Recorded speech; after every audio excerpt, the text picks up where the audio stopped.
High, তো আমি চলে এসেছি আবারও একটা নতুন ব্লগ নিয়ে। ও সরি, এটা একদমই নতুন না, এটা হচ্ছে সরস্বতী পুজোরই পার্ট 2। হ্যাঁ, মনে করে দেখুন, এইখানেই ঠিক শেষ করেছিলাম। তো welcome to my channel a new girl in the new city.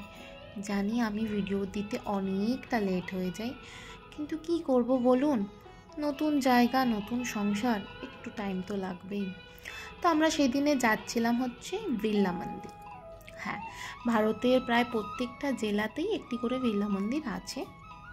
এটি হলো তেলেঙ্গানা স্টেটের। প্রায় 280 ফুট উঁচুতে নবদ পাহাড়ের চূড়ায় এটি নির্মিত। শ্রী ভেঙ্কটেশ্বর রূপে ভগবান বিষ্ণুকে উৎসর্গ করেই তৈরি করা হয়েছে এই হিন্দু মন্দিরটি। এই যে সামনেটা এত ভিড় দেখছেন, এখানে মোবাইল, ক্যামেরা, জুতো, বাকি সমস্ত জিনিস জমা দিয়ে তবে মন্দিরে প্রবেশ করতে দেওয়া হয়।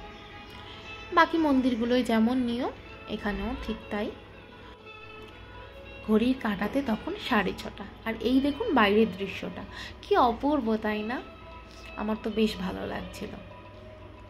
মন্দিরের ভিতরের কোনো ফুটেজ নেওয়া সম্ভব হয়নি, তাই আমরা ওখানে দর্শন করে যথারীতি বেরিয়ে পড়ি। এই যে আমরা কয়েকজন মিলে গিয়েছিলাম, পুষ্করের বন্ধু আর আমার এই ননদ। তারপর আমরা প্রত্যেক রবিবারের মতোই যাচ্ছিলাম ট্যাঙ্ক বান্ডে। হ্যাঁ, ওখানেই আমরা আড্ডা মারি। তো যেতে যেতে দুটো কথা বলেই ফেলি। আগের পার্টে দেখিয়েছিলাম ওরা কিছু লেখালেখি করছিল খাতার মধ্যে। তো ওরা না কোথাও একটা যাবার প্ল্যান করছে, আমাকে এখনও পর্যন্ত জানায়নি যে কোথায় যাব।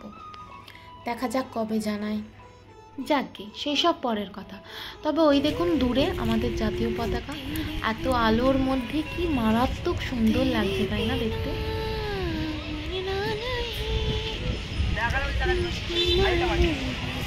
আমি তখন একটু গুনগুন করছিলাম একা, কিন্তু এই যে আমার পার্টনার বলে, একা কেন, আমি তো এখন আছি সঙ্গে, একা তো থাকা যাবে না। ওই যে দেখুন বিল্ডিংয়ের পিছনে যে মন্দিরটি দেখা যাচ্ছে, ওই মন্দিরেই গিয়েছিলাম আমরা তখন।